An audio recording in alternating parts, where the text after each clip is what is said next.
Episode 133. Woo! And this is a very super special episode because we are working on wrapping up kind of animated movie month, animated show month, and we have a super special guest on tonight. Yep, just in time for International Women's Day. Didn't know that was this week, but saw that it was yesterday, and I'm like, oh, that's convenient. We have our first female co-host in the history of Submersion joining us tonight, the lovely Amber Court ASMR. Hi, Courtney. Hi, guys. I really thought y'all planned that out with the whole International Women's Day thing, but good to know that you didn't. We did not. No, I even let you pick the date that you wanted to come on, so you can confirm. I did do that. I did that on purpose then. Destiny. Yeah. But it's your destiny. Guys, you know that quote? That's the first quote of the night. Anybody got it? I don't know that one. Destiny. Finding Dory. Come on. Oh, I haven't seen it. I haven't seen that one. Oh, it's the best Pixar movie ever. All right. Yeah, maybe. We'll put that up to Courtney. What's the best Pixar movie ever? Toy Story all the way. Oh, yeah. Shots fired, Zach. Never saw it. My ass. He's a liar. Never saw that. Get out of here. Everybody's seen that. Yes, so we did not coordinate that, but it is a happy accident. So there's been a lot of those things that we've actually had that we're like, wow, that was ironic timing. It's like they're planned. It's like somebody's behind the scenes making it all work. Kyle, did you say that there was a lot of funny times that happened? Funny? Is that what you said was funny? Or just... I don't think so. Did I? Did he say funny? I think he's going to play a funny sound clip.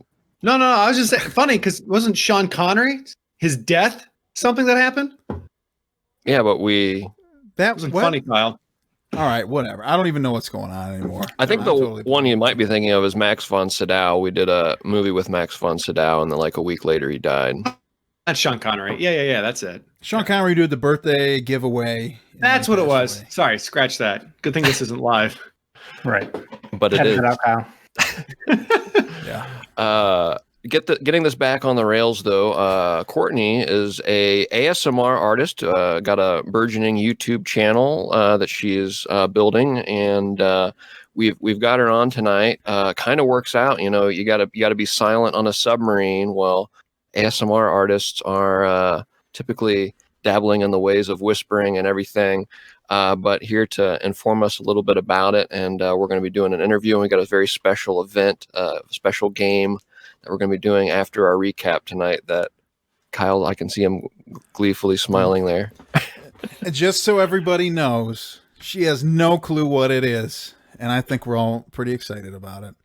I'm pumped. Oh my God. I'm like, I've never been more excited to be on this podcast than tonight. That's why I'm like scrambling to get here. I was like, I have to be here for what we have. Kyle told us not to look when he was like testing something out. I'm pretty sure I totally under-delivered compared to what the glimpses I saw of everyone else's. Oh my God. My God.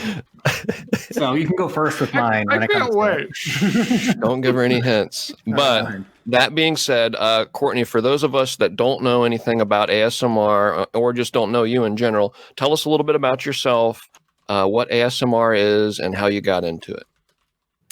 Okay, so obviously I'm Amber Core ASMR. I actually started my channel back in November. I've been watching ASMR probably for 3 years now, and ASMR actually stands for Autonomous Sensory Meridian Response, which is it's like this tingly feeling that you get when you hear certain sounds or see certain visuals. But I've been doing it since November, and the way I got into it was actually a few years ago. I was on YouTube looking through random videos, and Cardi B was doing this interview with W Magazine, and she did the entire interview was ASMR, and I'd never heard it before. And I don't know if you've heard Cardi B talk, but I've never heard her be that quiet before. Mm-hmm. And so they had her doing all of these different like whispering things. She was holding a rug at one point and like scratching it up against the mic. And I'm like, what is this? I love the way this sounds, but this is the strangest thing I've ever watched. That was actually my first experience as well. I saw that video, and that was the first time I'd ever heard it. I would say I had the opposite response, though, and was put off in a lot of ways by what I was experiencing. But you had you had a positive experience. Yeah, I had a positive experience. I remember later that day, my husband came home, and I'm like, "You have to watch this. Like, you're not gonna believe how quiet Cardi B is in this interview." And he started listening to it. And he's like, "Turn that off. I can't. That's like nails on a chalkboard to me. I can't listen to that." So I definitely understand that. So real quick, Courtney, so was that like that moment in your life? Was that really can you picture it in your mind? Like it was that definitive of an event? Yeah, I think because I've never really like felt that sort of like tingly feeling that you get with ASMR. I've never felt that before, other than like maybe like getting like a massage. Like, I don't know, it's just like a relaxing feeling. You feel very like zen. And I'd never gotten that feeling from just a sound or just like a visual cue. And I was like, wow, I'm so relaxed right now. Let me just listen to this all day, every day for the rest of my life, and I can do anything.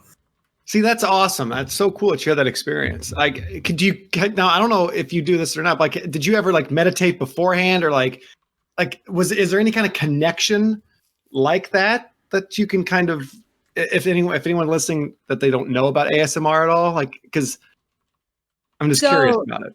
So ASMR actually, but when I first started getting into it, I did some research on it, and ASMR is really good for anxiety and stress and depression. It also helps with IBS. I don't know that. I don't understand how. I didn't look into that part, but it helps with IBS if you have that issue. I have really bad anxiety. I've had it all my life, and at night, it's always been the worst. And so anytime I feel like I'm at my highest stress level, as soon as I put ASMR on, it just calms me down a lot. So before, like, if I'm going to watch ASMR, I don't necessarily, I'm not meditating or relaxed beforehand. It's what I do to get to that point. Okay. That's awesome to hear. Seriously, that's fantastic. Mm-hmm. All right. Well, there'll be more questions and answers with Courtney on that topic after our recap, but we are going to continue our animation month with a show that was near and dear to her heart, and one that we was on the top of our minds when we started this podcast in terms of examples of submarines in cartoons and animation. So we have a very iconic episode queued up for you after we dive our sub here. Is it time already? It's time. I think so, yeah. Seriously, Does anybody need to weigh in on what's going on? This is my new thing. I'm going to dive it. You're diving it? I'm diving it. So start. Dive.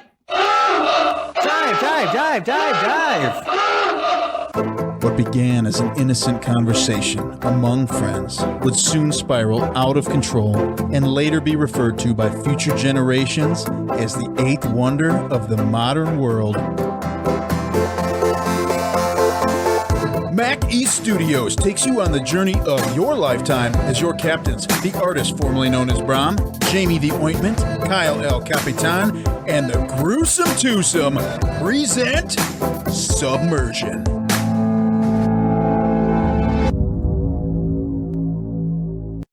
You got to get my face on there, Kyle. I'll get your. All right, dude. Wow.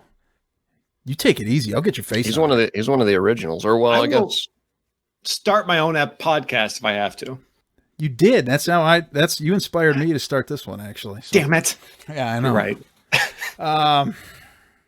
All right. So, Courtney, do you want to take the honors as to what we watched?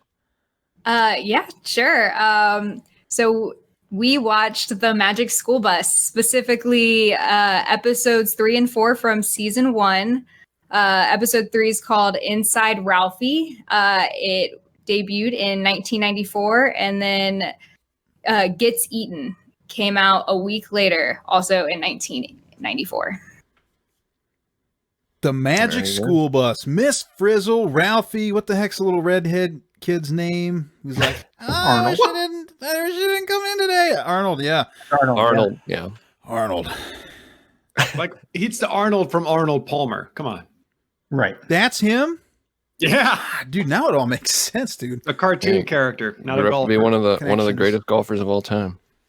And he's a nervous kid because his teacher took him on a Magic School Bus all the time. Well, he's an audience stand-in. I feel like early in the season, it actually makes a lot of sense because all the other kids seem to immediately accept the fact that they have this Magic School Bus that shrinks them down to tiny, and they're getting chased by monsters. And he's the only one like, this sucks. I don't like it.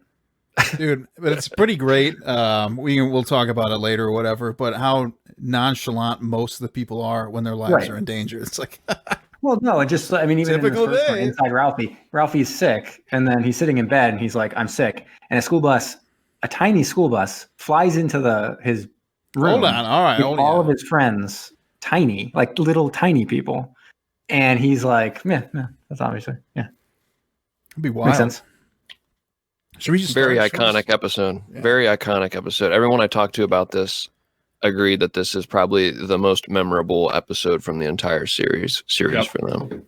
I think the first bunch from this, the one I remember the most is For Lunch, the one prior to this. It's the one Okay. where they go through. This is the only episode I remembered from the show. Oh, yeah, for sure. Like What all was in the For Lunch episode, Jamie? That's when they go into Arnold, so they go through the Okay. digestive system Yep. of Arnold. That's the one that I remember the most. Oh crap! Maybe that's what I thought of. No. Well, I that's thought when of we that did Inside one as Ralphie, well. I thought it was that, but then and this one's memorable as well. The Inside Ralphie. I didn't remember the Get Eaten one, which was funny. Mm-hmm. Yeah. I didn't either. All right, let's tear into this thing. All right, I'm gonna try to do this quick. But before we go in, it was kind of funny going through. If anyone wants to have some fun with the Wikipedia page, they list guest stars and such memorable guest stars of Magic School Bus, such as Ed Begley Jr., the star, the actor star that everyone's begging for as children. Carol Channing, Dom DeLuise. It's basically all the guest stars of Magic School Bus are for like 80-year-olds. It's a children's show. But anyways, so we start with Inside Ralphie. This one, Ralphie, he's like crushing it, or not really. He's like the broadcast kid. He's like super into it and basically promised for broadcast day, where they're going to do a live show, kind of like what we're doing here. He's going to deliver, and he's basically like, what should I do? He originally had an idea of a submarine podcast, but he was like, no way. He threw that out. And he's like, I don't know what I'm doing. Like, what am I going to do? And so he's clacking away on his computer, but he's also starting to cough. He's like, clearly sick. And his mom comes in. His mom's a doctor. It's basically like, I'm a doctor. You aren't going to school because you're clearly sick. Also, drink this medicine. It cures you. And go to sleep. And so Ralphie's sitting there and basically is like, incapacitated, but he's like, what am I going to do? I promise broadcast day. Meanwhile, at school, all the kids pile in and they're like, thank God Ralphie took over broadcast day because we have no idea what we're doing and it's all on him. And all of a sudden, Miss Frizzle, she gets a phone call. She like finds the phone. There's Liz, the lizard, sitting on top of the phone call. And there it is. That's the doctor mom basically being like, Ralphie's not coming in. And she's like, oh, that's fine. Whatever. And all the kids are like, what? Ralphie's not coming to school. What are we going to do for broadcast day? And then Miss Frizzle's like, let's take broadcast day to Ralphie. And so they all pile in on the school bus, not so magic yet. And they go out there. So Ralphie's sitting there and he's like, I don't know, I'm not really sure what I'm supposed to be doing all this day. But he hears from outside the window all his friends. They're sitting out there waving at him. And he's like, oh, no, now I still have to do broadcast day. Made me think of School of Rock. Yeah. And they come up there, they set up all the broadcast stuff, and they're basically like, so we're doing broadcast day now. And Ralphie's like, oh yeah, no, I got a really great idea, but I'm really sick. I'm not really sure I can do it. And Miss Frizzle's like, don't even worry about it. We got the inside scoop. And we're like, whoa, we know what's happening now. And Arnold's like, I got a bad feeling about this, which is basically what Arnold says all the time about the field trips. And they pile onto the school bus, and the school bus gets super tiny, flies in the window. And they're like, oh, we're getting the inside scoop. And he's like, oh, I know what you mean. You're going to go inside me. That's the inside scoop. And so they first fly into his mouth and they go in. And the first thing they see is they're reporting live from the scene is his throat is really swollen. It's like big, red and swollen. They're like, oh, what a swollen, gross mouth. And then he coughs or sneezes and coughs them out. And they're like, oh, you can't do that. We can't get in there. We can't get in there because he's coughing so much. How are we going to get in there? And they're like, I got an idea. I got a cut on my leg, and it's clearly oozing blood. It's a giant gash that has direct access to my this part was just system. Outrageous, man. In a children's show, you have a bus submerging in a pool of blood. Like into an open gash on a kid's leg. It's like... I was sitting there watching it. I was a little concerned about his ability to scab, considering he had a Band-Aid on this thing, but it's just a pool of blood at that point. I was like, what? It doesn't have to even dig into his scab, which I guess would have been even grosser for children. That would be great. It like digs into drills in. But anyways, they just dive right into that. They shrink smaller, and all of a sudden they're small enough to get into the capillaries. They go through the capillaries and eventually come out into the circulatory system. And they're in a blood vessel, and they're like moving around, like, oh, we're going to get all the way up to his throat from here. And it's like, yeah, that's exactly what you're going to do. So they're going along, and they're seeing red blood cells. They're seeing white blood cells. They're seeing platelets. They're naming it. We're learning. We're living. We're loving. The mom comes in, and it's basically like, what's going on here? He's like, they covered everything up, and he's like, oh, don't say my name, because they're reporting live from the scene. And the mom's like, that looks pretty realistic because I'm a doctor, and that looks just like a blood vessel that I see every day in my doctor house. And everyone's like, what? That's not at all. It's just like special effects or whatever. It's some movie. Don't even worry about it, Mom. Dude, he even like downplays it. He's like, these are just bad special effects. And I was like, man, look at this kid, dude. He's just like shitting all over somebody's work.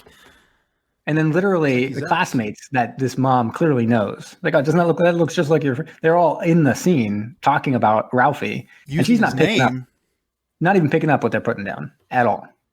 No idea. Well, I mean, if somebody said, hey, your kid's teacher inserted a bus full of children into your son, no. Would you be like, yeah, right. We're like, look, they're filming. Be like, okay. All right. I was with broadcast day. Guys. As a designated educational professional here, consultant, I will say that this episode is incredibly realistic. So, all right, good. Well, go on. Yeah, and so no, I would have just said it was broadcast day. They decided since I was sick, they were going to do broadcast day, and the broadcast day is about inside the body, and they made it all about me. And they just didn't. Probably the mom would be like, that's just like a professional production. This is crazy. What grade are you in? And so anyways, they make their way up. They find the throat. It's got, all kinds of gross bacteria up in there. And they're like, bacteria, what? And it's all dividing and stuff. And they see the white blood cells and they're like, oh, thank God the white blood cells are here. And they're like taken out, but oh no, they're getting overrun. The bacteria is crushing the white blood cells. So like, oh, Ralphie's going to die. They're all like terrified of what's going to happen with his bacteria overtaking his body. But then luckily in whooshes a tidal wave of medicine out of nowhere. I'm not even sure where was that medicine sitting for like an hour, but it comes in, and apparently this is some kind of antibacterial medicine. I have no idea what it does, but it destroys all the bacteria. It gives the white blood cells a fighting chance, and they sweep through and they kill all that bacteria. And they're like, oh, thank God. And they're like, oh, how does the white blood cells work again? And it's like, oh, they have antigens, and like they recognize it. Don't even worry about it. Meanwhile, all these things are just piling onto the bus. And they're like, oh no, the white blood cells, they think we're bad, but we're not evil. We're not bad. We're friends. But it's like, no, the white blood cells don't know that. And they're like, the white blood cells start eating the bus. And they're like, oh, Miss Frizzle, what are we going to do? And Miss Frizzle's like, don't even worry about it. We're like a bus. We can literally become huge and burst out of Ralphie if we really need to. Dude, I thought we're not going to. Happened at one point, man. When we will not destroy Ralphie. But if we need to, can you imagine? That'd be amazing. Like third episode into the whole series, you're like, wow, this took a turn. Well, the second one would have made more sense when they're inside the, like, what are we gonna do in this fish? It's like, we'll just burst out of this fish. The fish will no longer be a fish; it will be destroyed as we become huge again. Anyways, they decide, oh no, we're just going to like put on the jets or whatever. They speed away, and then they end up in the nasal cavity, and they're like, gross. After everything that's happened, this is where everybody's like, oh my God, his nose! Like, dude, look, you guys went in through a pool of blood. There was one other orifice you could have gone in through, and you didn't go that route. So thank God. Be happy with the blood. Several other orifices. But anyways, they're like, Ralphie, you gotta sneeze. And what was it? That Liz like blew some pepper in his face or something. Oh yeah. Something like that. And then he sneezes out the bus. They win broadcast day probably. I mean, I don't know what it was for, a competition of some sort where that would obviously win because they're magic. But then he's not better or anything like that. He's just got to keep on Took out his recovering. nose with a feather, I think. Is that right? Dude, at some And points then- during this, Ralphie looked like he was gonna die. Like you Yeah, noticed that he he was was like really sick. progressively getting worse and worse and worse as it was going. Like the bags just started getting bigger under Yeah. his eyes, and I was like, dude, he's in a bad spot right now. Like they might just kill this guy. And I can't remember how this ended. They just kind of like leave, right? End of episode. And then we get the classic producer at the end who I wasn't totally paying attention, but they add a little nuance to the science of everything going on. I liked it for Get Eaten a little bit better. The end scene. Yeah, I thought it was funny though. If you actually watch the two, in the first one that we watched, the producer or whatever you want to call him is like explain something away, but well, Miss Frizzle's magic. And then in the second one of the kids calls him and says, "Well, Miss Frizzle's magic," and he says something to the effect like, "Is she though?" And I'm like, "You just said she was." Oh my god. I completely forgot that happened because I was like, okay, episode's done. Like, what's this 5 minutes left? I'm like, Right. just this dude answering phone calls and like, what a way don't to end really- it. Yeah, I didn't understand that. I the only thing I remember about that growing up was The song. yeah, exactly. The little like phone call. Magic school bus. Magic school bus. Yep. But that's it. All right. That's that episode. Should we get right into the next one? Yeah. Or do people have questions or comments about Inside Ralphie? I have a question. What's that? How many? No, I'm good. Okay. I could tell he didn't have one. All right. Should we gets eaten? Gets eaten, man. I love this one. So the previous one, just to point out the fact, is that they were in the bloodstream, but we never really got like a full blown like this is 100% a submarine magic school bus. Gets eaten. That episode we get it. In this one, it's all about okay, they have a report to do, and everyone needs to bring in two things that are beach related because and go together. And so they're like, oh, what did you bring? And it's like, we brought some grass and a sun. And it's like, oh, that's good. And it's like a little balloon that represents the sun. Another person brought like, I forget, an inner tube and a whatever or something. A bunch of things that go together on the beach. Oh, a crab and some sand because a crab digs in sand. And there's Keisha. And they're like, what'd you bring? And she's like, what? I totally forgot about this. I have no idea. I don't have anything. All I got is this tuna fish sandwich. And I'm like, that sounds like something from the beach. So keep that in mind. It's the brain already moving, jumping ahead a little bit. Weird, but you're the ointment now. You got to remember that. Well, that's true. But I was Slow on it topic. down. Yeah. And so then Arnold comes in. Oh, well, thank God. Arnold, he's like a giant nerd alert. Look at him. He loves reports. He's like a bookworm, whatever. He's going to do it all for me, so I don't have to worry about it. In comes Arnold. He's got a bunch of scum on his shoe. And they're like, gross. Arnold, looking gross. But luckily, you must have been hurrying here through that pond scum so quickly because you were so excited to do this report, right? And Arnold's like, no, I totally forgot about that. And they're like, oh, no. Like, well, what do we have? We got this tuna fish sandwich and get your shoe covered in scum. Maybe those two things will be good enough for the report. And they put it in some bags and they're like, okay, we just got to think quick, improv. And they focus, yes, and improv time.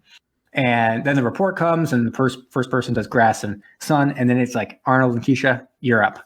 What do you got? And they're like, oh, we got a sandwich and pond scum. And Miss Frizzle is psyched. It's like, yes, you got it. A+. You just have to explain it. And Arnold and Keisha is like, oh no, we have no idea. Like, what is Miss Frizzle even getting at? She's a crazy person. But then they're like, you know what? You need inspiration because I know that you can do this and it's perfect. But I'm going to take you on a trip and you're going to understand it. And Arnold's like, I got a bad feeling about this because he always says that about the field trip. He says That it sounded just like like- Tropic Thunder. That was, Oh, it sounded did, like yeah. Tropic Thunder. Got a bad feeling about this. Yeah, that's it. Yeah. No.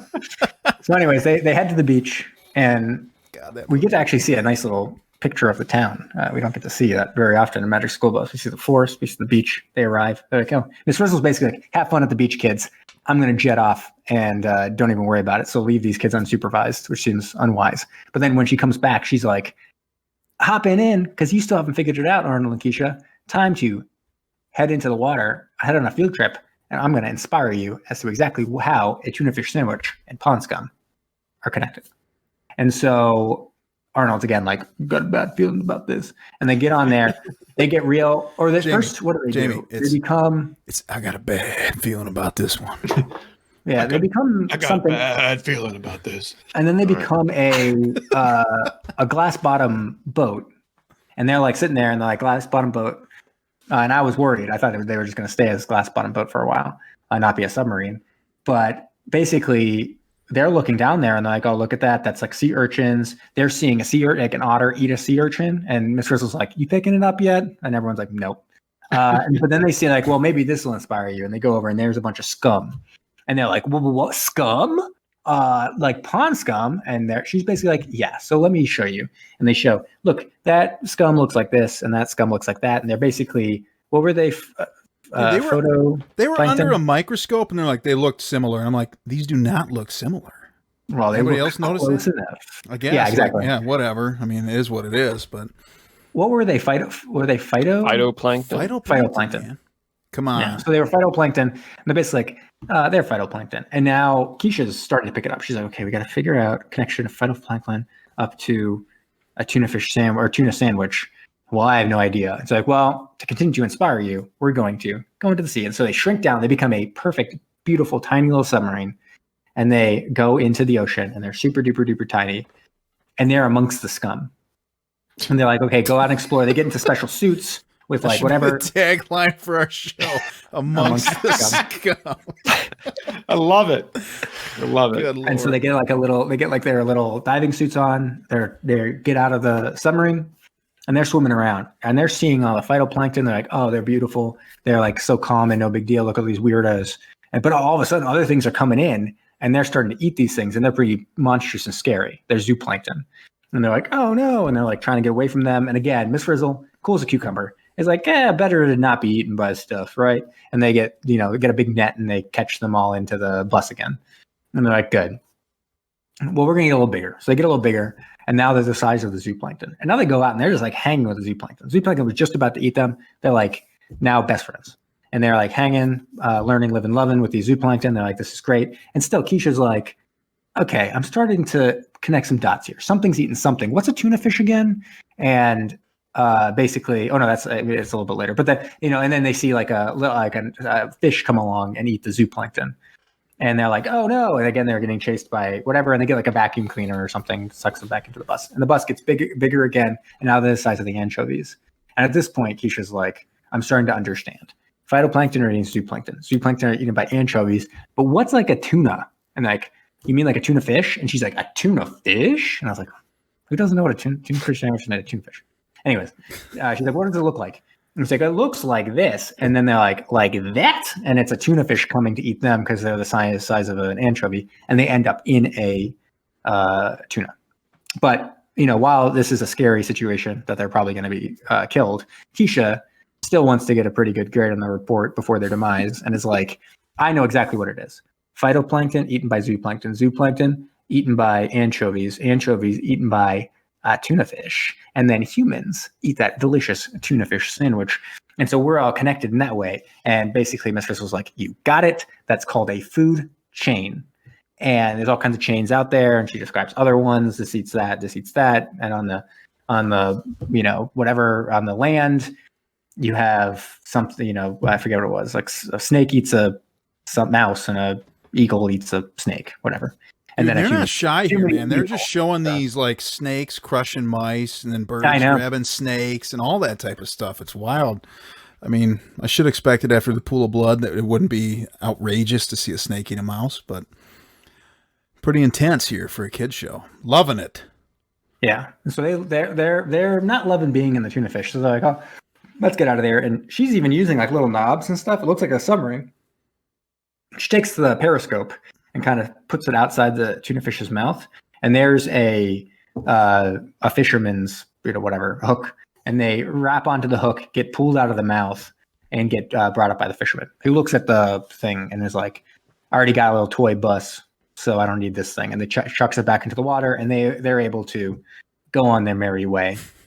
Zach, you look disappointed in that. I think what would have been really great here is if the bus just got big on that boat, sunk the boat, went away. That would have been pretty clutch. Try to throw us away? Yeah, right, dude. You're going down. Right. And then, so they head back and they all say their reports, and basically everyone high fives Arnold and Keisha because they have the best of anyone. It was like the best connection. And they're all talking about food chains and all that stuff, and they love it. But Arnold's like, oh, I wish my shoe. Where's my shoe? I never got my shoe back. And then the fisherman, as in a similar type of food chain, fisherman fishes up the shoe. It's like, it's a little doll shoe. Look at this tiny shoe. Throws in the garbage. Seagull comes and picks up that shoe and flies it all the way to Arnold and drops in his hands. And he's like, basically, nature never fails to impress. I'm like, that would be very impressive if that actually happened. And then, then we get another call into the producer. And this is actually, I did like, which was a nuanced kind of thing where someone was like, I heard on somewhere or other that it's not everything starts with plants. Not every food chain starts with plants. Some of them get their energy from chemicals deep within the ocean. And I'm like, that's actually very astute. Yes, that is the case, and probably the source of many theoretical alien and where we're going to find aliens. So I thought that was actually really good because at one point in the classroom, Miss Frizzle's like, and everything starts with plants, and they're like, yay! And I was like, technically not. And then they even did that. They shut it down. Why would they do that then? Why did they do the plant thing? Well, they said, it all starts with plants, and then they refute it a minute later. I think the idea of everything starts with plants is close enough to the truth that it makes sense to teach it to kids. But then to be it's a little nuanced. Yeah, well, I guess that's true. All right. That's it. That's both episodes. Both of them. I like that one. There's a submarine in it. Miss Frizzle doing her thing. Arnold being Arnold, our audience stand-in. Pretty great. Do you want to go into your recap and show Courtney how it's done? Into my review? Or review, I mean? We don't want him to do that again. No way. Be done. No, do you want to start over? Do not do another recap. I can do a review, though. No, I could review. I personally like Gets Eaten better, so I'm going to review that one. We usually do this at 6 instead of the normal 12 because they're TV shows. So I did like Gets Eaten a little bit more. I liked the food chain stuff. Seemed very well taught. I understood it. I learned it. I learned something. It was good. And I liked Arnold and Keisha's kind of figuring it out step by step. So yes, a nice learning experience. I like the submarine. It was a nice looking submarine bus that we had. And I don't know. I mean, everything that I remembered from Magic School Bus was kind of confirmed by these 2 episodes, and everything you could like about it, considering it, kept my attention for the lengthy runtime of 20 minutes, but actually does teach you a few things here and there while kind of getting you. I was a little surprised that they had so much at the beginning of that one Gets Eaten instead of just diving right into teaching you stuff about it. But otherwise, pretty good. Enjoyed it. I'm going to give it a 5. Wow, pretty strong pretty score. No, it's no Street Sharks, but it's close. The theme song very good, not quite Street Sharks level good. And definitely not. What was the best one? Iron Man? No, I think Street Sharks Iron Man is the was best. Clutch. Actually, you're right. Street Sharks with the saxophone, right? Right, absolutely. The Iron Man theme song was actually really bad, but the season 2 one is the one that you said was actually pretty decent, which I went back and listened to. It's okay. Dude, but the Iron Man show itself was absolutely insane. It made no sense. It was great. Now, Courtney, have you ever seen Street Sharks? Did you ever watch that show? I have no idea what you're talking about. Okay. All right. Well, basically, they're sharks that have legs, and they go around and they fight people trying to... Or, how do you even describe it? Easier description is it's Teenage Mutant Ninja Turtles, but they're sharks instead of turtles. Okay. Basically, crime-fighting, anthropomorphic shark people. So it doesn't really drill down into the real nuance of it, though. Yeah, with they're half. Sorry, Kyle. Sharks, please finish your description. Which begged a lot of questions for us. You know what I mean? I was gonna say 2-legged shark people who go around and fight world domination. That's That's what they do, man. And that guy fighting robots. Remember that? Yeah. Oh, they fight robots sometimes El just Sordo? for sport. Yeah. Oh, El Sordo is the best. Anyway, Let's just we're do that really next on a week. tangent right Let's start this episode over again. Let's just do Street Arts again. Courtney, so we score TV episodes like this out of 6, and it's basically on an enjoyment factor, nostalgia factor. Jamie there gave it a 5 out of 6. Do you want to take a stab at reviewing Magic School Bus for us? Okay, I'm gonna review Inside Ralphie. I liked it more than Gets Eaten. Gets Eaten gave me sort of this fear as a child that I thought I'd get eaten by a fish if I got in the water. I enjoyed Inside Ralphie a lot more, mostly because I felt like at that age that I watched it, I learned a lot more than what the school was teaching me.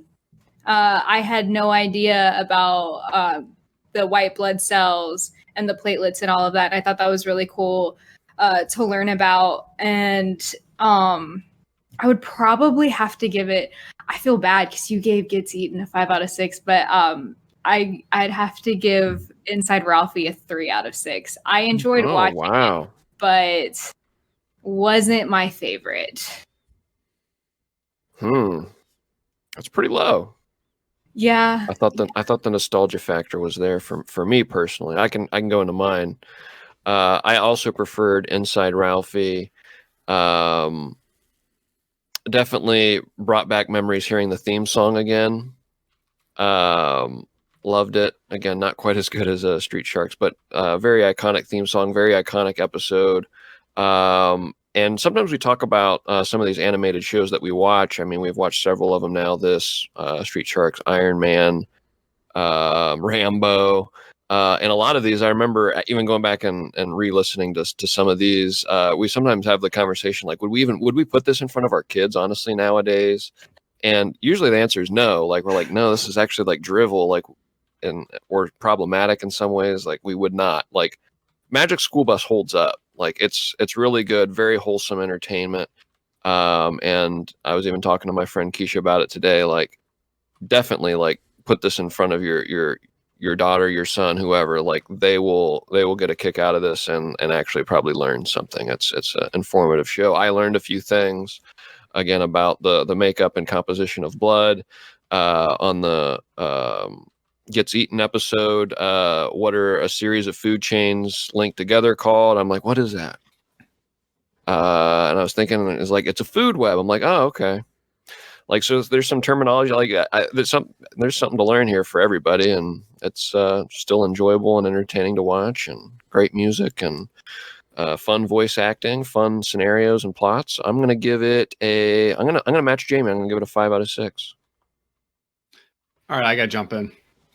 All right, I gotta shoot this shit down. You guys are giving it way too many high scores. Do me a favor. Look at this. Look at this. With Zach Watson. What was that?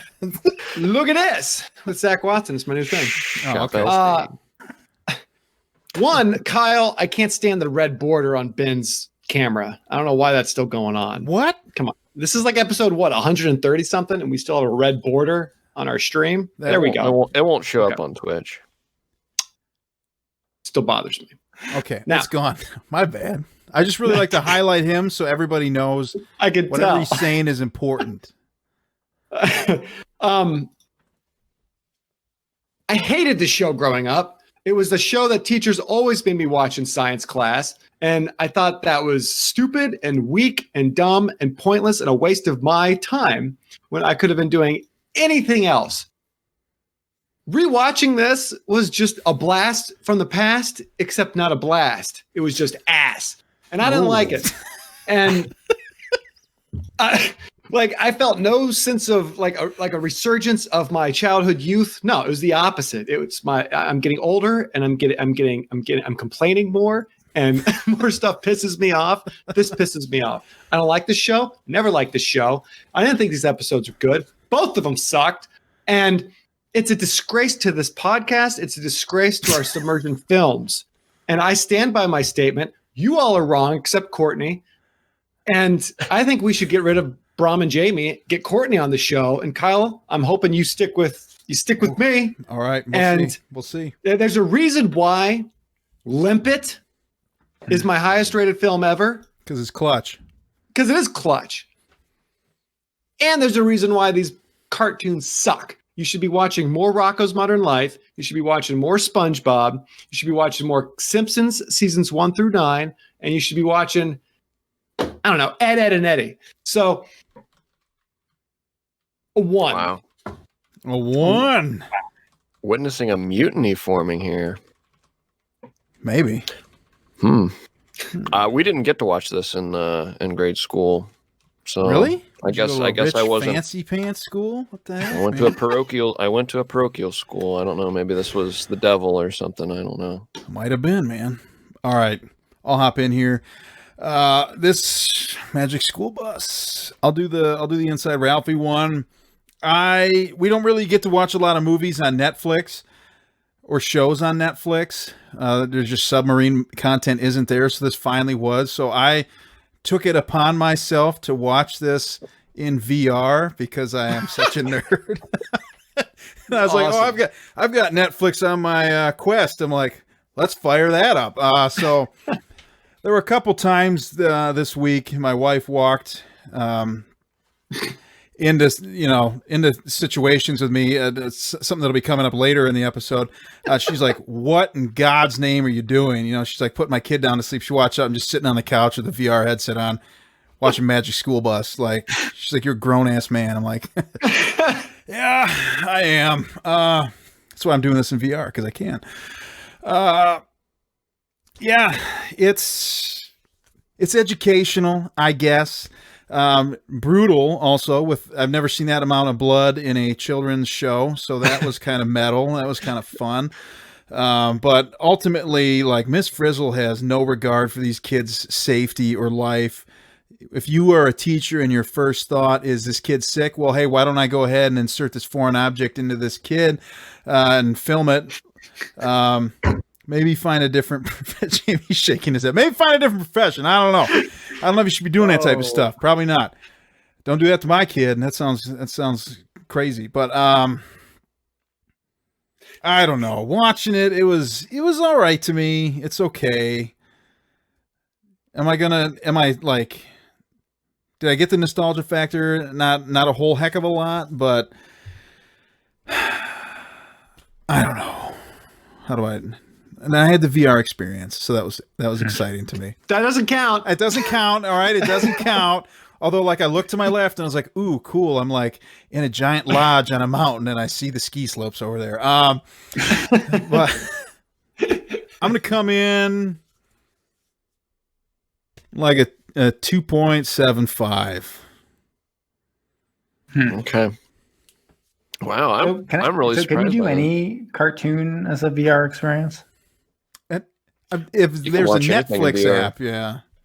Or I guess So you Street can pull Threats? up your desktop and watch a movie though too in there. Yeah. but this is like me sitting there watching it in a giant mountain lodge, not just with it on the screen. Blowing up. Instead of just sitting on your couch watching Right. it on the TV. So yeah, like a poor person sitting at home, Right. I can transport myself digitally, so Just extra eye strain to watch a movie. dude, yeah, I did feel like my eyes were burning out, but because I like had to have them open like this. I was like, oh my God. Yeah. I reckon I picture. I see your wife coming in, Kyle, just being like, "What?" And yeah, that happened. Whip that off, and you're just like, "Oh." Yeah, happened like twice this week. So that is what that is. But good stuff. Yeah. All right. Got Well, some trivia for us, Jamie. Yeah. Did anyone have any specific trivia that they want to talk about? I did have that Danny Tamborelli was the voice of Arnold, but only for the second and third seasons of the show. Do people know who Danny Tamborelli is? Did he That name invent is the tambourine? so familiar. He was Little Pete on Pete and Pete. Remember that? And then he was on All That, and he also was the next door neighbor of my brother when Who I was 20. He Who was was the guy. he? Who was he on All That? He was the guy He with was the one of the hair, cast right? members. He would also be Orange hair. on. He was also on. What the heck is it? Figure It Out, right? Yeah. And he'd get slime and he'd whip his hair back. Yeah, Right. Danny Tamborelli was Oh. like a god to children on Nickelodeon. It was like, Yeah. that's the guy you want to be. He's having a great time. He's getting slimed. He's trying Oh, to I know figure this it out. guy. Yeah. Yeah. I know Dan. Okay. Yeah, but Figure It Out. It's funny. My Yep. grad school roommate was on Figure It Out when he was a kid. Seriously? Really? Or is this just Jamie bullshit? No, this is real. So, yeah, his talent was that he could name the day of the week for any date that you said. So you just say any day in history, and he would be able to say what day of the week it was. Whoa. Was he legit? What do you mean? He's like a genius. He was like But like just to say, Google now. like what, March 7th, 1882, he would just Yeah. know it. He would just go like Wednesday, or whatever. Wow. Because it's a math algorithm accounting for stuff, but he could do it real fast. Courtney, did you ever watch that show? I have no idea what you're talking about. Okay. Seriously? Oh, I remember. God. I remember this guy. I loved this guy. Was he Yeah, on? and then, was yeah, he on, was- Salute he was Your my- Shorts as well. That's what I was No, thinking of, he was Ben. not. He was Salute not. your shorts. He's not. That's Budnick. He's a different actor. He was the same actor. He was in Terminator 2 as well. But Dude. You guys remember Oh Good? my Not the same guy. gosh, you're right. not the same guy. He's at the arcade scene and stuff at the beginning of the movie, Jamie, in Terminator 2. He was the guy he was the kid riding on back of the motorcycle with the main character. Yeah. Yeah. But anyways, Wait. Danny Tamborelli, he also was the next door neighbor of my older brother at one point. You guys see that? Oh, it's probably backwards. Schwarzenegger. Nice. Schwarzenegger. Talking about a little Terminator. Yeah. So anyways, I didn't have too many other trivia, but I do have Phantom Zone. Okay. All right. You gotta click it. Engage the fan. Engage the Sponsored power fan. director now?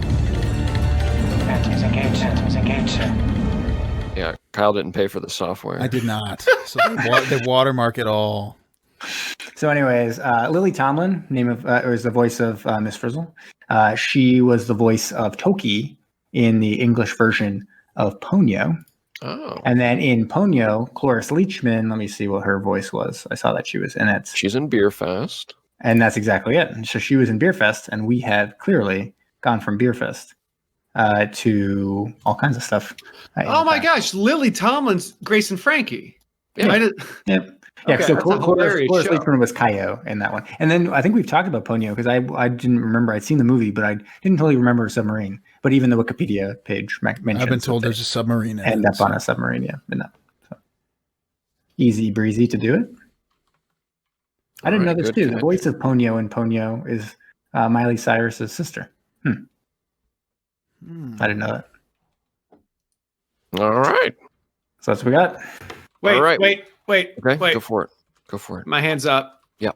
I don't have love and hate it, but I've got a fast love and hate it.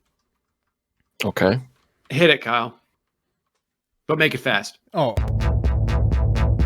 Yes. I love it. No. I hate it. I don't know why the video cut like Yeah, 5 weird. seconds before, but It's all audio, right? This is a podcast audio. This is great. Real quick, love it, hate it. Don't have it in specific, but what do you guys think it has? And I hope you didn't spoil it. If you did spoil it, don't answer. But who do you think? Which episode got a higher score on IMDb? Oh, jeez. I think it's probably Inside Ralphie. I would think so. Well, but more people probably watched that one, right? So it's probably the fish one, man. Yeah, I would hope that Inside Ralphie's higher, but since you asked, I'm going to have to guess that. I'm going to go with Gets Eaten. Everybody else? I think it's Inside Ralphie. I just don't see how anybody could rate Gets Eaten high. Jamie, shots fired, man. Jamie. Amy and Kyle, what are your guys'? I'm Guesses? gonna go with Gets Eaten. I was going to say Inside Ralphie. All right. Well, with an 8.1, Whoa. Gets Eaten. Oh, there we go. But with an 8.4 Ooh. inside Ralphie. Son of a Nice. gun. Boom! People loved Inside Ralphie more than Gets Eaten. There it is. What about the food one that Jamie was talking about? You got the IMDb still pulled up? Yeah. For lunch was an 8.3. Okay. Yep. Actually, I mean, the first 7, well, there's a 7.8. Hops Home, whatever the hell that was.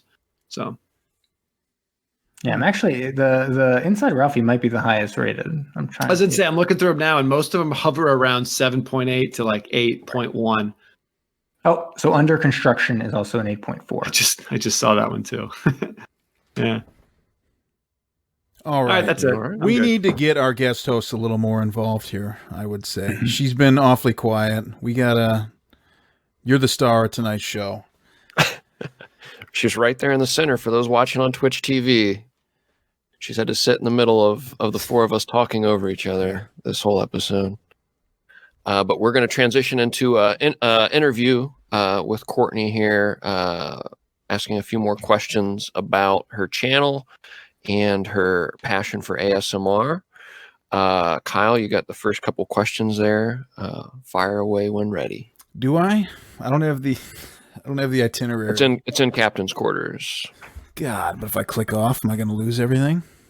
I can Yes, ask I do. Can you go back? I can ask your question for you. Please start. I am loading them in a different way. All right. Courtney, just know that Kyle asked this question. Just imagine this in my voice, please. Just imagine that I could grow facial hair and that I looked like Kyle Yeah. as I ask, do you regularly watch or listen to other ASMR artists yourself? Yeah, I listen to ASMR probably every night. I would never listen to my own, mainly because I have a hard time giving myself ASMR. There's a few ASMR artists that I've listened to constantly throughout the past 3 years. And I would say like 2 of them are more obscure, but the main one that I listen to is ASMR Darling, and she is probably one of the bigger ASMR channels. So that's interesting. Cool. So, because I didn't know any of the stuff ahead of time, like you'd mentioned, where it like gives you the tingly feeling and stuff. And so you said you can't give it to yourself. That's like if somebody like I can't. This is gonna sound weird. I can't tickle myself, right? Like it does sound weird. That sounds super weird. So it's kind of it's similar in that vein? For me it is. It's not the same for everybody. Just like I can't give myself ASMR, but I'm sure somebody else probably has a different experience. Different sounds work for different people. I try to do videos based on what my viewers want, and what my viewers want aren't necessarily what I watch. So in that sense, like the things that I specifically don't watch certain things because it doesn't give me ASMR, so that could be part of it. Okay, interesting. Real quick. Would you like? So I know Kyle and I. This is one really freaking basic example, but we listen to a lot of synthwave music, and there's like 50 different subcategories of synthwave, right? Outrun, whatever. Is there like this a lot of subcategories to ASMR, or is it still growing? I don't. ASMR is on YouTube. It's huge. There are so many different types. There are so many different. There are a lot of channels that do specific triggers, and then there's a lot of ASMR channels that do a little bit of everything. And then there's kind of that like. There's definitely a not safe for work kind of ASMR as well that you'll see on YouTube occasionally. But yes, I would say that there are definitely many, many categories to ASMR. Okay. All right. Kyle also asked, "What is the?" I've got him up now. I've got him. Okay. I'm back, so you don't have to forget that Brown even asked that first one. It's all me now. All right. All right. Okay. So Maybe this will cross into the not safe for work stuff. I don't know. What is the funniest or craziest or cleverest prop that you have seen used during an ASMR video? And in that, like, what's the funniest or craziest whatever prop that you've used in one of your videos? Okay. So, do you guys know what like a silicone baby is? Wait, is that like the thing for like PTSD type stuff where you have a baby that's like this simulates it looks really real? Yes. Yes. So Somebody showed me one of those on a plane one time. Oh. What? Yeah. I've never met anybody who has one for PTSD. I know that is a thing. A lot of people like to collect silicone babies.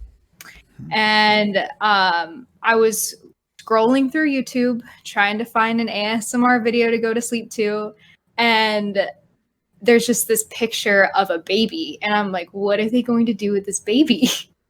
And I actually I realized that obviously it wasn't real, but the entire video is all you see is this baby laying down, and it's just this girl whispering, and she's kind of walking you through how she keeps the silicone baby in pristine condition, because apparently silicone cracks very easily and you can't touch it like without this certain type of powder, because your skin oil will make the color on it deteriorate. I learned so much from that video, and I did not go to sleep. But Well, no, then you're up Googling silicone babies. Like, what the hell is it? Yeah. How much does one of these things cost? I don't know. oh, I think the one she said it was around $600, and she got it off of Etsy. Yeah. So Man. almost as much as a fancy pair of sunglasses. Yeah, Prada's. Almost. Not as much. Wow. That's wild. Yeah. I've never used anything like that. The craziest thing that I've ever used. Or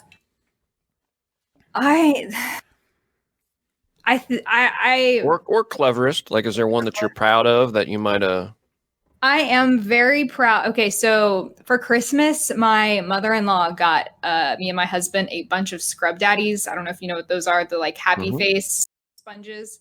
I personally have never seen anybody do ASMR with a sponge, but I was washing my dishes one day and I accidentally like scratched it with my nails, and I'm like, I like that sound. So I put it in a video, and it's received probably the most positive feedback I've gotten out of any of my other props that I use. Awesome. Nice. Yeah. I have sorry to cut in. I got to cut in. But Hey, you want to cut this in? this is honestly one of the most interesting episodes we've ever had. So I got to cut in. Would you say, is there like you mentioned that baby thing? To me, like when I hear that, I feel like my thought is like, that's just someone intentionally trying to like push barriers to do something that they've never seen before and just get really deep with something. Is that kind of, do you think that's common with ASMRs? Like people are just like, I want to push through this threshold. I'm going to get a fucking cactus and just start rubbing it against a cat or something. I don't know. But I think that would borderline be animal abuse, right? I don't know. Yeah, if that would be I'm not even allowed. sure borderline. I never said it was a You're live definitely cat. pushing boundaries. For Oh, sure. not alive. Great. Yeah. Okay. But you know what I mean? Silicone cat. Yeah. No, I definitely think, I think you could say that with any category of YouTube, because not the whole point, like obviously if you're creating a YouTube video, you are doing it because you enjoy it, but you also want to get as many views as possible. And the one thing you want to do is be different from everybody else. And I definitely think Silicone Baby is different than everything else. I get it. I mean, that's a form of creativity and trying to get out there and, like you said, Zach, push boundaries and that type of stuff. And for the Silicone Baby, maybe you're going for a little bit of shock factor, right? Because you clicked on it, you hadn't seen it before. You're like, oh, weird. Check out the Silicone Baby. Yeah. Yeah, that's kind of what I was hinting at. So thanks for your answer. Cause it's like, I don't do YouTube. I don't follow people on YouTube. You know, you hear all these people that follow YouTubers. I'm just not that, but I listen to a couple podcasts of people that make content for YouTube. So they're always kind of complaining about the algorithm and how they have to try to get views and make sure that their videos don't get like taken down. And it's just, it sounds so, it really sounds like a game of chess almost that you're playing against YouTube almost. It just sounds crazy. So I appreciate your answer. No problem. All right. Jamie's got a question next. Do you want me to ask it? Go for it. Yeah, so I guess I didn't really know too much about the field or anything about it before coming into this. So I was just wondering, is there, and you kind of hinted at it in some earlier answers, but is there kind of an individuality to a lot of this, and is it still kind of evolving in the end? Like, is every person kind of different in what they find fits into this kind of tingly feeling? And do some people have things that they say, oh, that's for me, but really it's kind of unique to them? Yeah, so I definitely think ASMR, there's a lot of individual you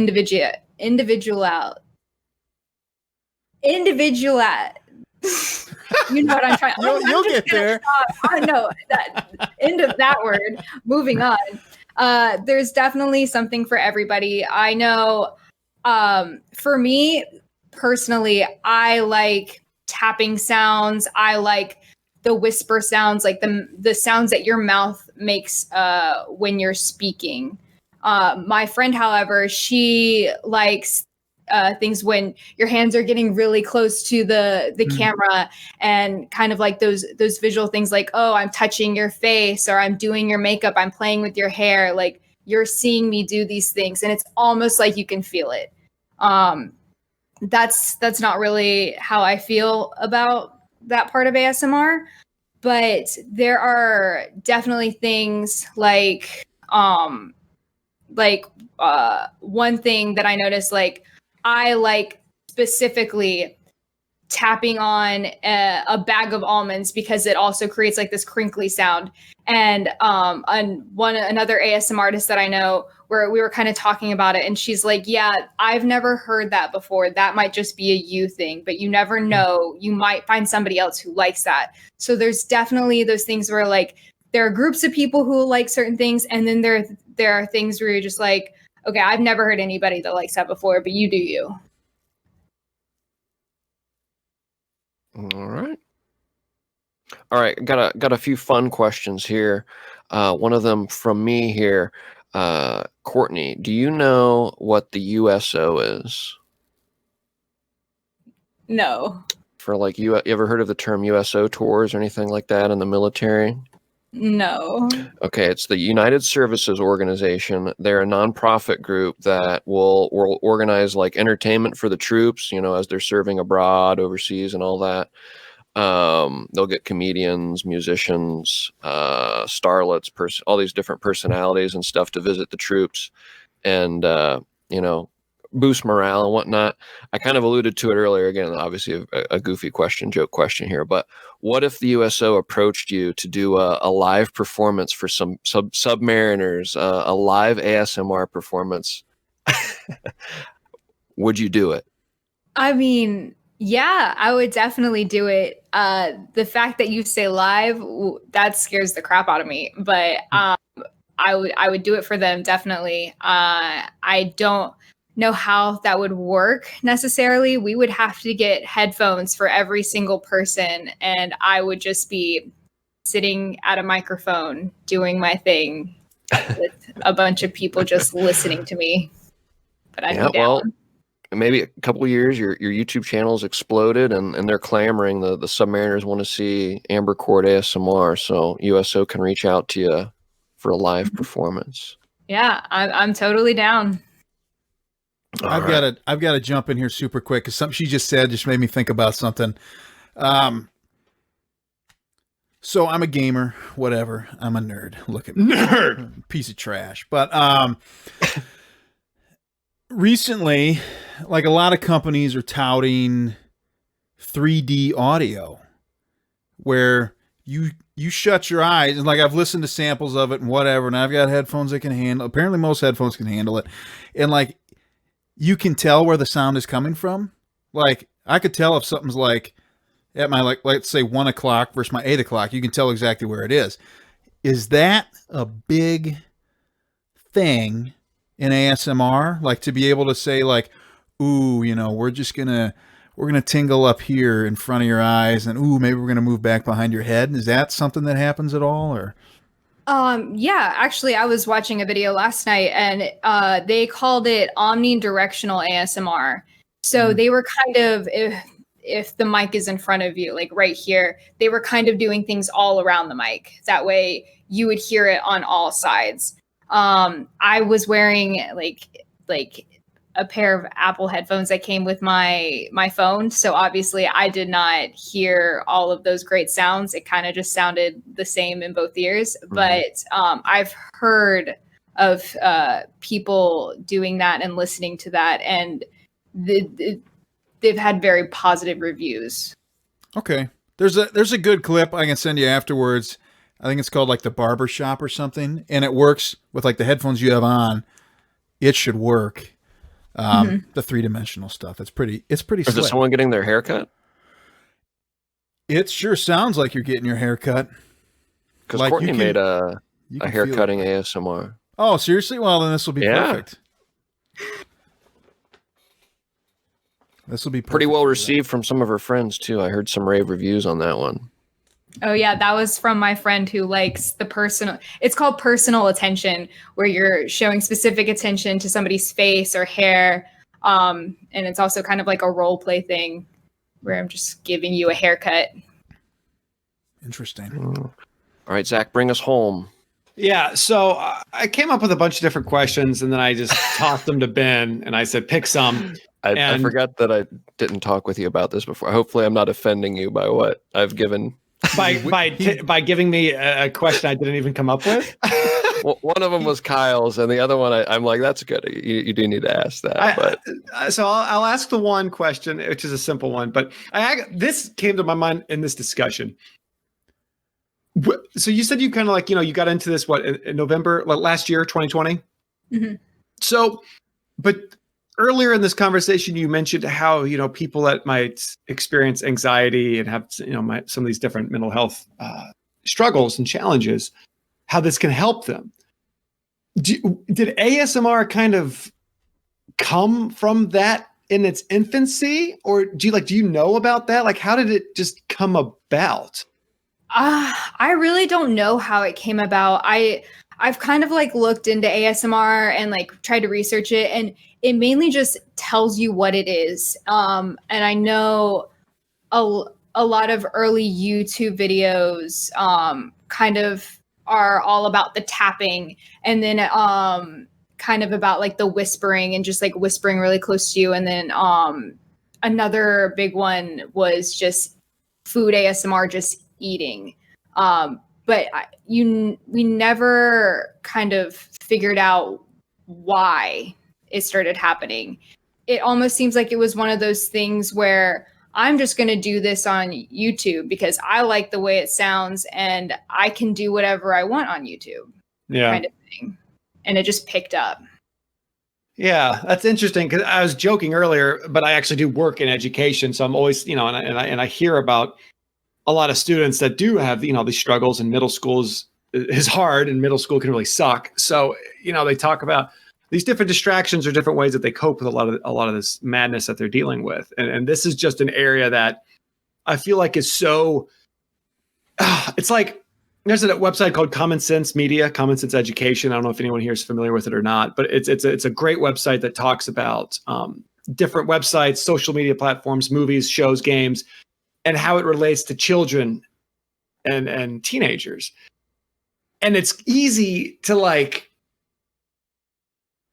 have something blow up that has because of the negative, not negative, but like the extreme, like the hot topic connection with it, like ASMR. I've kind of talked to, I've heard about this. I've known a little bit about it, and I've talked to some people who are like, that's just that sexual thing. And it's just like, well, no, there's all this other stuff to it. You're only hearing about like what a news station is flashing at you at night, or like what a website might be like, oh no, parents, watch out. This new study came out. Video games are bad for kids. It makes them want to kill. And it's just like, that's the extreme.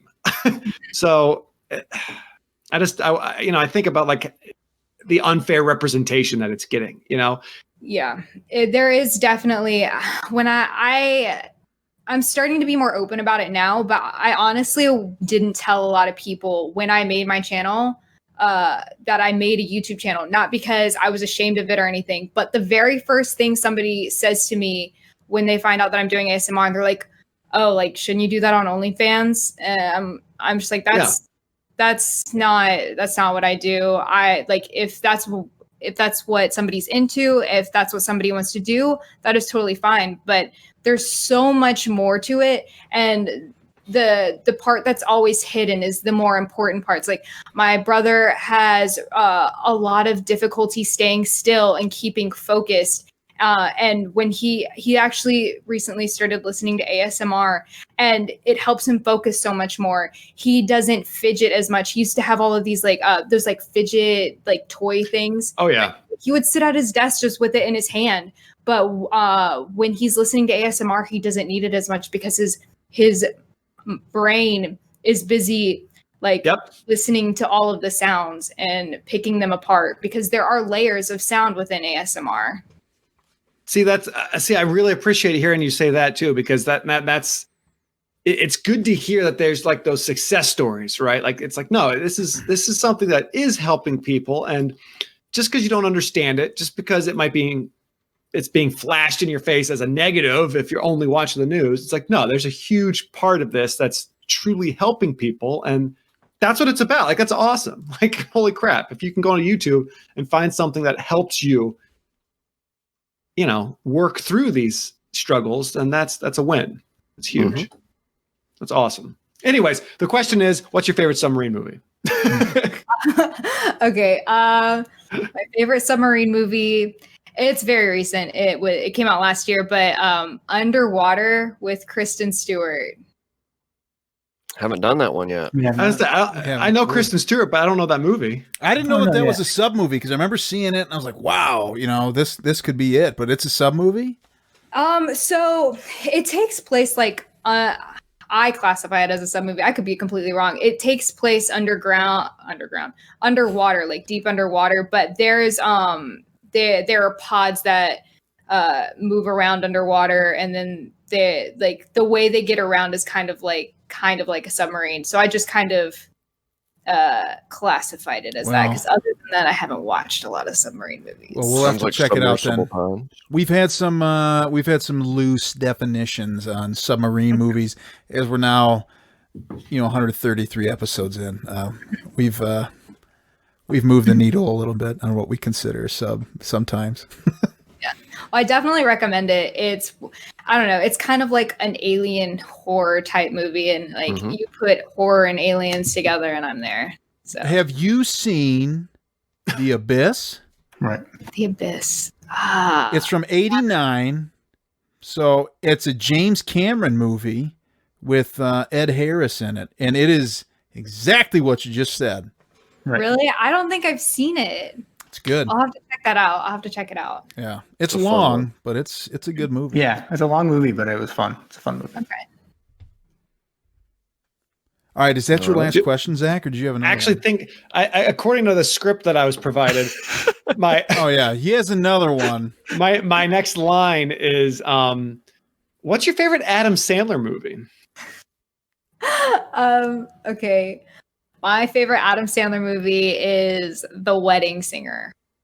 Yeah, The Wedding Singer. That's a good great answer. That Hell is of an answer. Yeah, that's like top 2, top 3 for me. Great answer. Mm-hmm. Great answer. Zach, you're pretending like you didn't want to ask that question. I know, and I love that. Wait, That so was you your didn't even make that question. question up? That was his question. That was my question. Oh, That okay. actually, I just had to act like a The dick. sub one from me. All right. But no. What's your Wedding favorite? Singer. What's your favorite part of Wedding Singer? Do you ever remember a favorite scene or anything? My favorite scene is when he's singing to Drew Barrymore and that the "Somebody Kill Me Please." Yeah.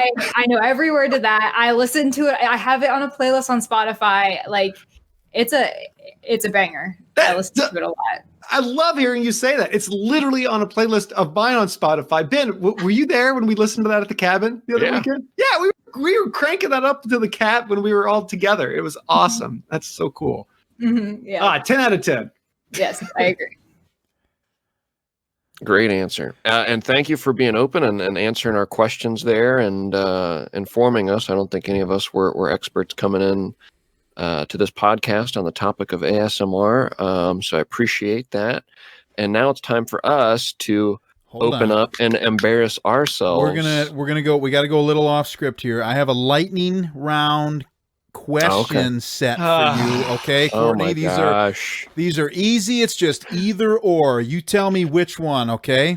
And this is just so listeners know a little bit more about you. So it'll be, don't even think about it, just whichever one, all right? M&M's or Skittles? M&M's. Pokemon red or blue? Red. Broccoli or cauliflower? Broccoli. Jonah Hill or Leonardo DiCaprio? Leonardo DiCaprio. Jonah Hill or Channing Tatum? Jonah Hill. Kelly Clarkson, Kelly Osbourne? Kelly Clarkson. Samuel L. Jackson, Samuel Adams? Samuel L. Jackson. Helen Hunt, Meg Ryan? Meg Ryan. Miley Cyrus or Lindsay Lohan? Miley Cyrus. Creed or Nickelback? Nickelback. Happy Gilmore, Billy Madison? Billy Madison. Meet the Parents or Meet the Fockers? Meet the Fockers. Jurassic Park or Mrs. Doubtfire? Mrs. Doubtfire. Forrest Gump or The Lion King? The Lion King. Toy Story or Batman Forever? Toy Story. Independence Day or Twister? Twister. Titanic or Men in Black? Titanic. Jeff Goldblum or Jeff Foxworthy? Jeff Goldblum. Nick Cage or Nick Jonas? Nick Cage. Yes! Yes! That's it. That's the lightning round. Okay, I was going to say you should end on that one. Kyle, we need more of that every week. Yeah, we just need to do that. That's now our podcast. Yeah, that was spectacular, dude. I was really doubting you, and then you went and did something like that and totally redeemed yourself.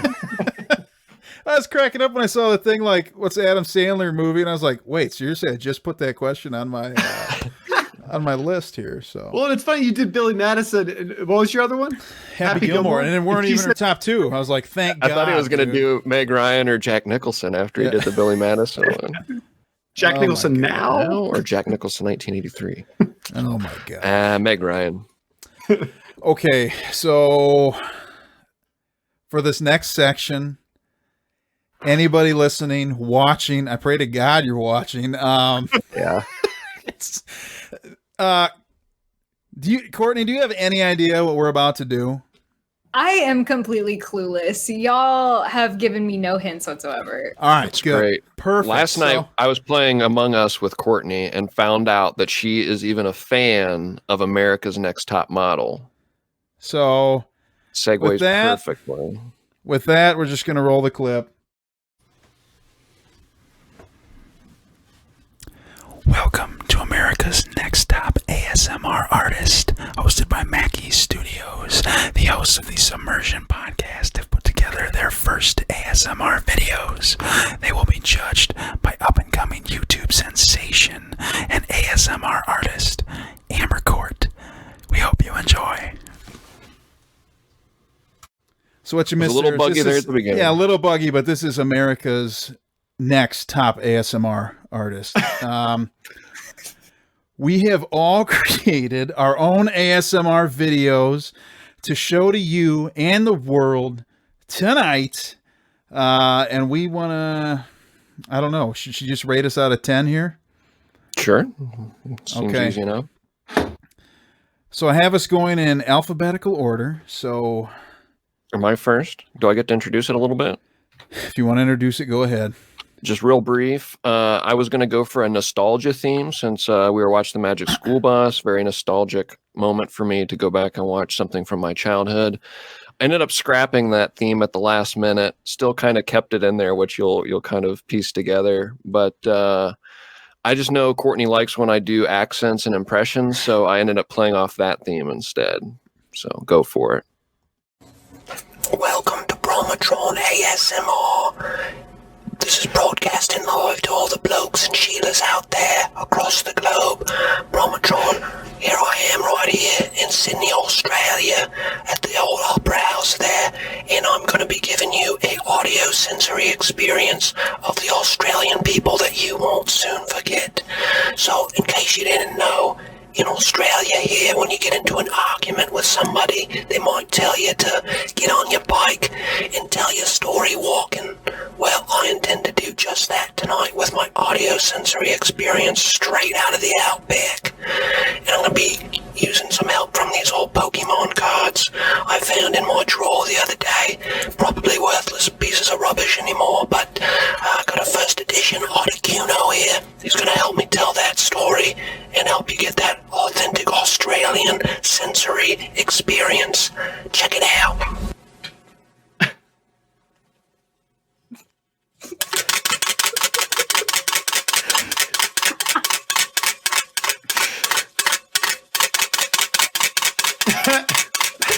This is good.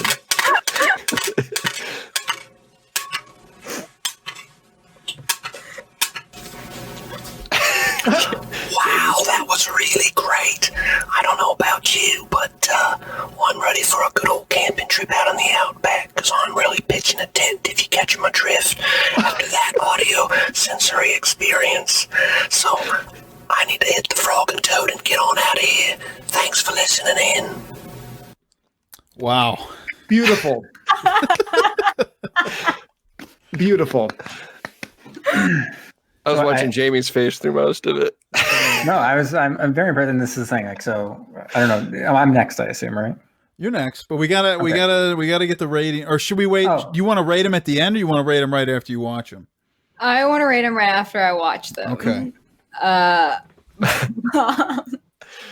You get a 9 out of 10. Yes. Yes, the accent was perfect. The mouth sounds you were making when you were talking also sounded really great. That bike, that was impressive. I've never seen anything like that before. Yes, I'm an innovator. I wanted to do the most cumbersome thing I could do, and it was a pain in the ass getting that bike in my room. It looked like it. Jeez. Well, I loved it. I loved it. That's Thank wild, you. man. That- The accent, just like, it's like, what the hell is going on? And that you sacrifice an Articuno like that? I mean, dude, that's some dedication right there. It is. All right, Jamie, you're next. You got to follow up a 9 out of 10. You want to introduce this? Sure. It's not a visual extravaganza, but it is. I tried to what I had seen as a textbook definition of AMSR as best I could, while also tying it to a thing that I love myself, which is bad movies. And this is a monologue from our favorite bad movie, Here on Earth, starring Chris Klein. So My God, I've never heard about this movie so many times. To this guy. All right. Should I just roll this, Jamie? Just roll it away. I'm not hearing it. I can't hear it. Oh, no. Why don't you just give me a second here, all right? I screwed that up. Jamie, I apologize. Good afternoon, classmates and invited guests. Today we mark the end of our infancy, the end of our childhood, the end of our beginning. As new graduates, we look forward with hope to the future. And then the future becomes the past. At what point in our lives do we begin thinking about the past and the future? I know when I was a child, I never gave them much thought. I miss those days. Robert Frost once wrote about his carefree youth, climbing the branches of birch trees. He wrote, "So I was once myself a swinger of birches, and so I dream of going back to be. So do I, Mr. Frost. So do I." Oh my Jamie. God. Holy So shit. that one, yeah. So that is the valedictory speech by Chris Klein. He has been kicked out of school. They have taken away his valedictorian title, he climbs to the top of a hill and speaks these lines. Wow, that eye contact did it for me. That was. I tell you what, if I was ever to get into ASMR, that's the content I'm looking for. Jamie, Also, this is I feel like this is a unique. That was awesome. I love that. Well, it's not important what we think; it's what our guest host and key judge Courtney thinks. I'm gonna have to give it an 8 out of 10. You don't understand how good that sounded. Like, Wow. besides, like, I was listening to your words, but I was mostly only hearing the noises, if that makes sense. Right. I kind of was paying attention to what you were saying, but I was mostly just listening to how you said it. And you could make an ASMR channel. Like, Wow. So High was it praise. because that's the thing, and I was wondering this because I kind of chose that because it was from the movie that I liked. But at one point it says like branches of birch trees, and I was like, did I stumble upon something good just here? Because in my ear I was like, that sounds good, like a birch branch trees. I'm like, oh, that's good, that's good. yeah, It's that alliteration. sound. It sounds good. Now, Jamie, I'm not going to lie. Like, I had to preview these a little bit, just to get them ready. And when I first watched yours, it like freaked the shit out of me. I was like, what is he doing here? He had a little bit of like a Nosferatu vibe there. Yeah. How he was like hunched over. He was his like hunched microphone. over, and then his eyes shot to the camera. I was like, oh my God, what's going on with that? I did that one on purpose. Yeah, that's good. He like stared into my soul when you were doing that. I should introduce mine. Maybe I even shouldn't. I don't know. There's certain. Do you want to be final, Kyle? Huh? Did you want to be the final one, El Capitan? Or No, dude, it's fine. You want to do yours? Okay. Oh, I don't care. We were going alphabetical, so. Oh, that's fine. There are certain stigmas and stereotypes that I have to live with having the name Kyle, and that may tip off some listeners, or Zach. I think he might know a little bit. And there's also some other stereotypes I live with being a girl dad. So with that said,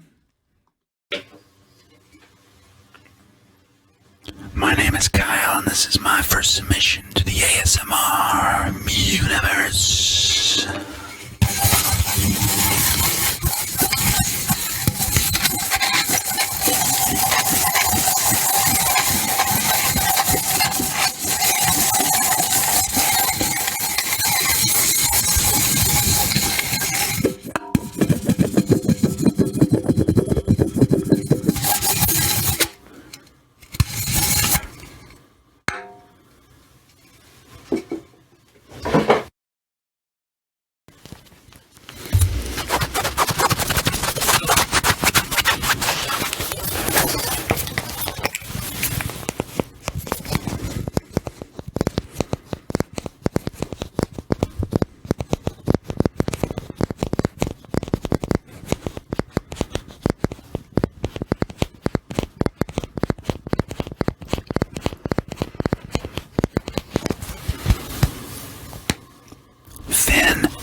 My God. Wow. Yeah. So I love that. Black Yeah, and man. white. get that all in there. The monster cans, the American Girl doll. Yeah. Just doing it real big. That And was then you had art. mentioned the silicone baby earlier. I was like, oh my God. Like, I mean, I've got this doll. Very similar, very similar. No, that was art. I'm not even kidding. It sounded really good. And that the baby doll, the monster cans, I wish you would have tapped on them. I wanted you to so bad. And Oh, you really? when you clinked them together a little bit, I was like, ah. But the baby doll was great. The scratching and then the little knuckle rubbing together. I'm gonna have to give you I'm gonna give you an 8 out of 10. I almost want to give you a 7 out of 10 because you didn't tap on the monster cans, but Yeah. the quality of the video saved Yeah. you. All right, I loved it. That was my favorite so far. Yeah, that was pretty good. I'm interested to know what the listeners of our podcast are going to think is actually happening in these things. That's true. Yeah. Yeah. They're like, what the hell are these noises we're hearing? Right. Especially little knuckles going against each other. Yeah. Like, what do they actually think I of thought the he had some sound? innovative sounds there. Yeah. Mhm. Yeah, definitely. Oh my gosh. All right, here. And then Zach, you want to introduce yours? Yep. So mine was originally like 4 minutes. Had to cut that down to 1:30. You know, so there is there's a Zach ASMR after dark. If that's like 4 minutes, that's 4 minutes long if we ever post that. But this is shaved down to 1:30. And I'll preface this saying I was 3 drinks in on an empty stomach.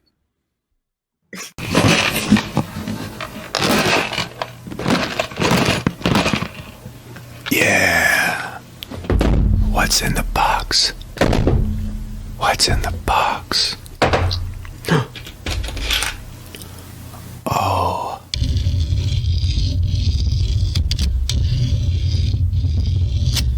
A screw. What else? Oh.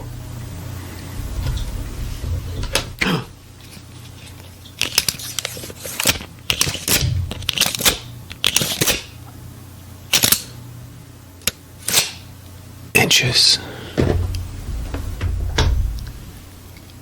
A hammer.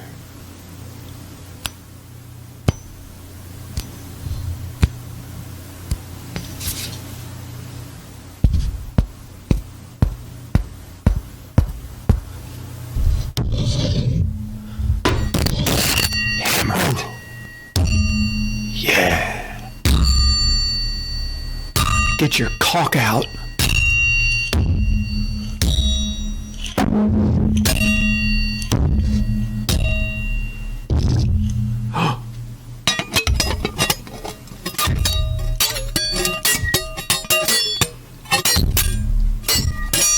Yeah. That's what I'm talking about. That's Saturday Zach Live, ASMR Live. Oh, yeah. Oh my God. The ending right there? Holy shit. One take. Oh my goodness. I think that classifies more into the aggressive ASMR category. That's definitely more aggressive ASMR.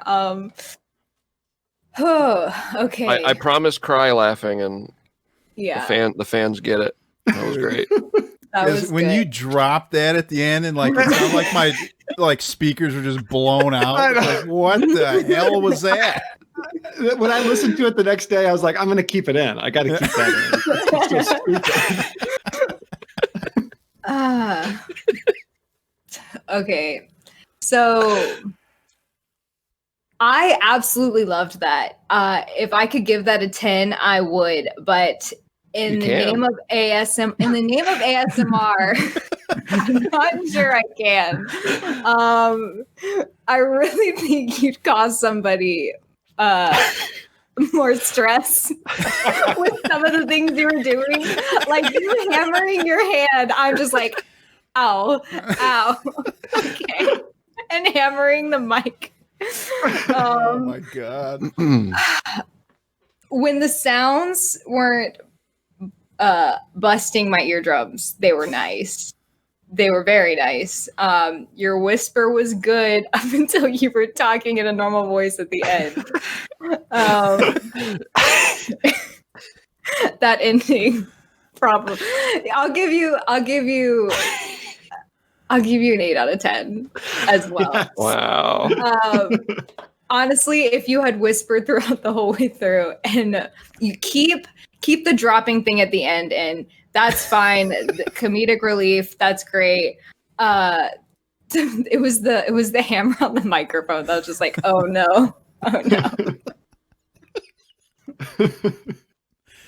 Wow. Okay. So winner of America's Next Top ASMR with a score of 9 out of 10 is our Australian Pokemon card bike man, Brahm. I feel I feel like I don't deserve it, and I'm not trying to be humble. I really loved what you guys did. That it was kind of just one after the other. I just loved it more and more. You guys did great too. Yeah, with our powers combined, maybe we got something on our hands here. Submersion ASMR. We'll have to think of a good witty name. Mm-hmm. See, that's the crazy thing about ASMR. Like, Brom, yours is my favorite. Like, I found it funny, but also your accent and the way you're saying the words really did something for me. But you said you liked Kyle's more, and that's just how ASMR works. Different things work for different people. Yeah, I feel like I could watch like Kyle's for an entertainment value. I don't know if I'd get the tingling sensation. I haven't got it from the videos I've watched so far, like sincere ASMR channels. But just Kyle innovating with his sounds and his production quality was really fun. I like Jamie's obviously from a humor perspective as well. Was that Chris Klein's character? Oh yeah, that gave that monologue. That was that was hilarious. And then what else can be said about Zach's? That was a masterpiece. So my God, dude, when the tape measure went in, inches. It's like, my God, what is? Why? I'll on the Google Drive. I'll put my whole video up. It's great. It's ridiculous. I like Jamie's the best. Jamie, I could honestly, it was simple. If you did a YouTube channel that was just like epic movie quotes or like something like that, Chris but Klein ASMR. Well, yeah. I actually recorded another one, but I deleted it. But it was Dungeons. It was a monologue from Dungeons and Dragons adaptation. It didn't work though because it's a dialogue and it was a little too intense. So I kind of. So you'd be like sitting there talking yourself, or could you have two? Kind of. It's like, and what for mages? And it doesn't work for whispering. The intensity of the mages. Was it the evil wizard? What's his name? No, Jeremy Irons, but no. Jeremy Irons, yeah. It was not Jeremy Irons, although that would have been crazy. You'd just been cackling, though, so it doesn't work for whispering either. His character's crazy in that. No, I mean, I think this is actually kind of interesting. This is the first real intensive video thing we've done. It is kind of fun. I had a blast. I did too. And this is like I said, the second thing my wife walked in on me doing, other than me doing the VR, and she walked in and I was doing this. She's like, "What in the hell is going on here?" I'm like, I've got Emma, my daughter's doll. What part did she walk in on? Was it you with the baby? Because yeah, I think a lot of people would ask questions about that. It was like right after I was done. So I had like all these lights on, this big green screen up. I had the doll in my hand still, and she's like, "What's going on here?" I'm like, you don't want to know. Just let me be. Let me do my thing here. All right. Thank you very, very much again, Courtney, for participating in that. I hope you had fun with that. That was great. I had no idea. I could have never even guessed what you guys were going to do. We have no shame. That's okay. All right. Zach, you said you got a Zach fact for us? Oh my gosh, I forgot. Yeah, hit it. Say it again. Yeah, oh my gosh, I forgot. Hit it. Wow, Zach facts, it's Zach facts. When you're going down, get some Zach facts. Okay, coming in hot this week with the last minute Zach fact. We only got one. Uno. One. Is everybody ready? I'm ready. I'm ready, man. Ready? Spaghetti. Did someone say reboot? MTV sure did. They are rebooting the Magic School Bus as the Magic Tool Bus, where a bunch of guys ride around listening to Tool going to college campuses. But the twist is that all the college campuses are for the blind. So they will have to learn to love and listen without boasting their ginormous muscles. And the winner gets $10,000. Wow, I guess I'd watch that. You would? Maybe. I don't wouldn't. know. You wouldn't? Well, they had that show Tool Academy, right? Oh, was that a thing? Oh yeah, that was a thing. That was the thing when we were in college. There's a Dude, guy on there I that thought- screamed this line. I can say it after the show, but it was ridiculous. Tool. I thought we watched the Jersey Shore in college. I didn't. I know it was on, but I wasn't really watching it. I'll get Zach- you it on Blu-ray. Zach, would they have licensed music from Tool on the Magic Tool Bus? No, just covers. Just covers a Tool. That's clutch. That's cheap. John Mayer covers of Tool playing the whole time. John Mayer. Yeah, man. His Body's a Wonderland. Yeah, but sounding like Tool. Thanks again, everyone. This was great. Thanks, Courtney. Share with the listeners where they can find you to watch your YouTube channel and any social media you want to plug. Yeah, you can find me on YouTube, just Amber Court ASMR. Amber Court's all one word. All right. My apologies to Australian listeners.